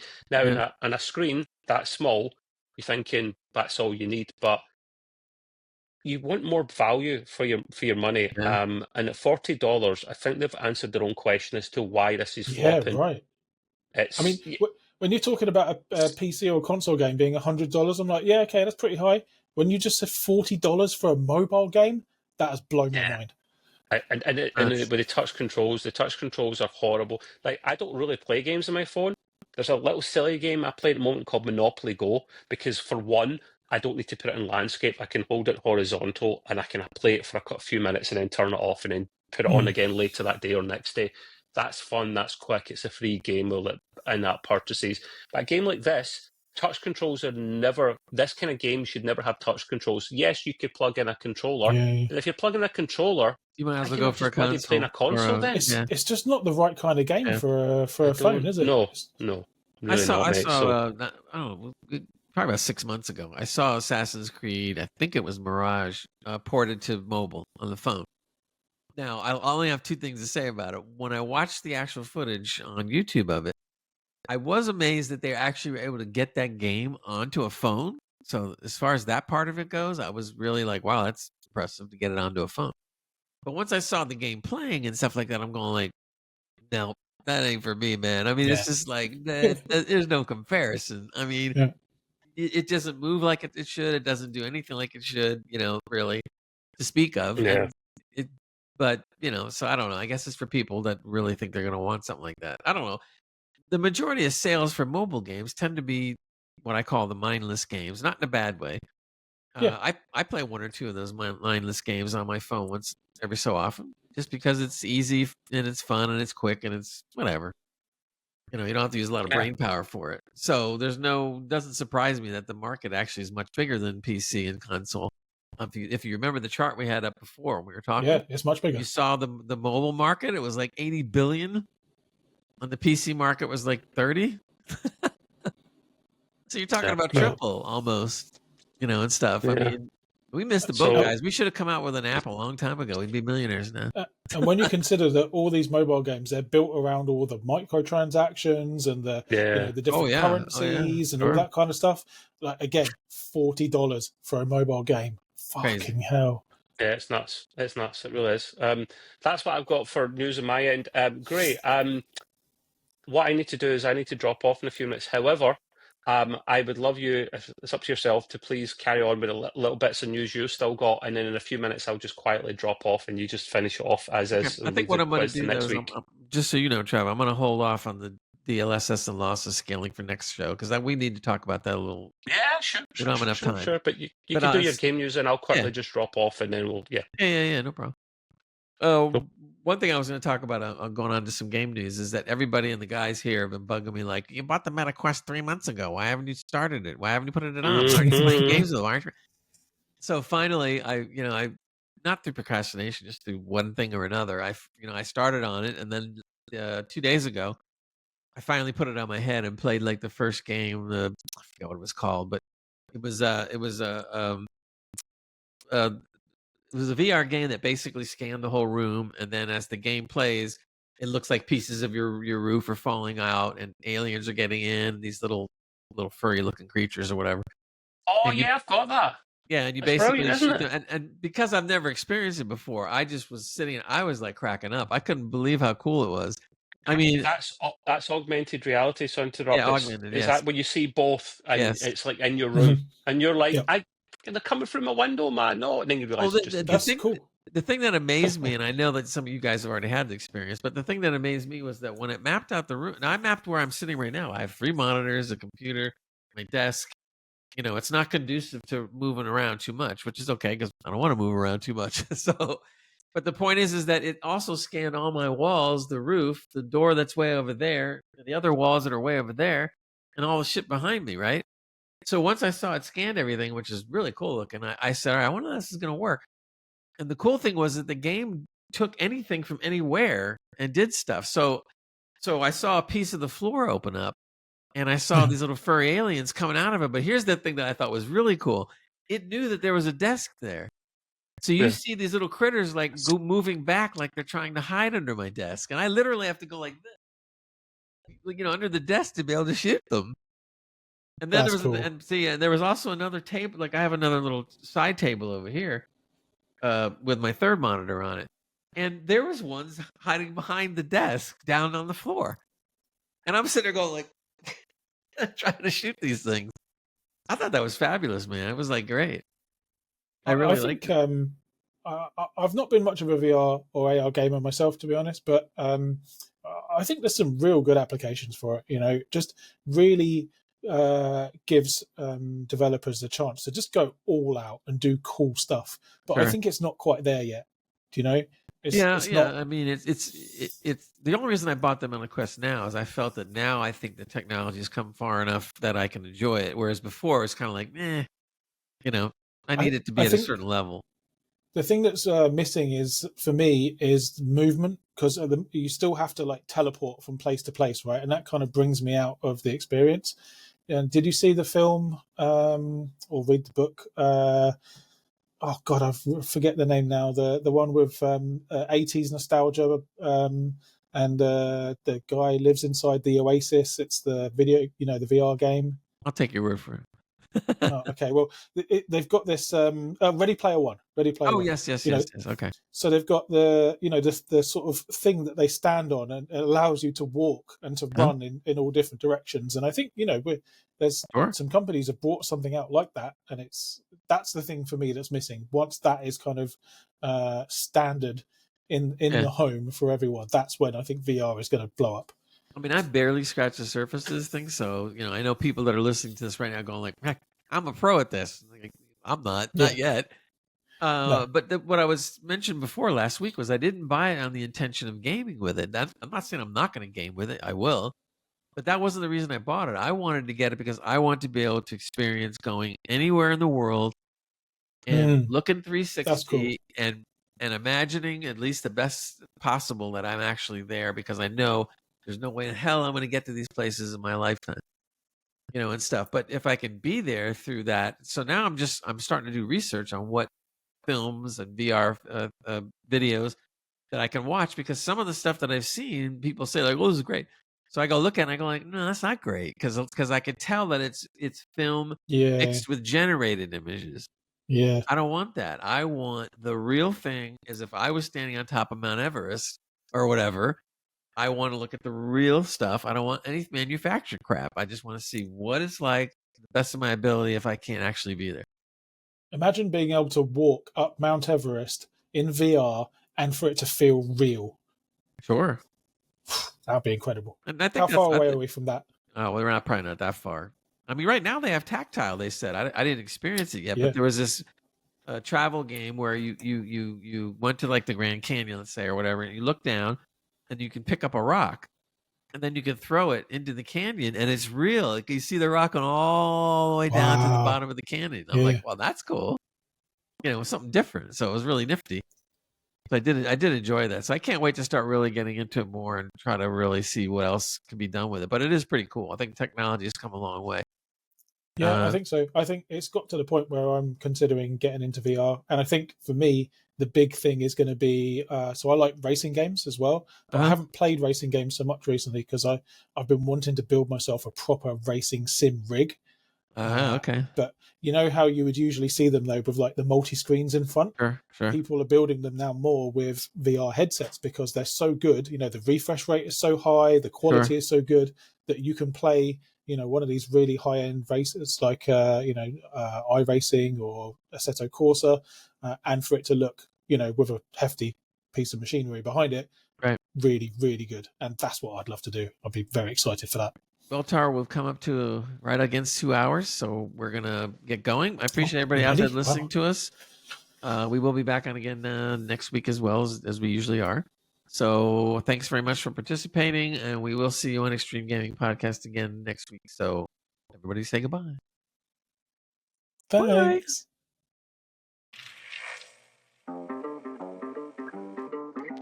I don't want to set the world on fire. I just want to start a flame in your heart.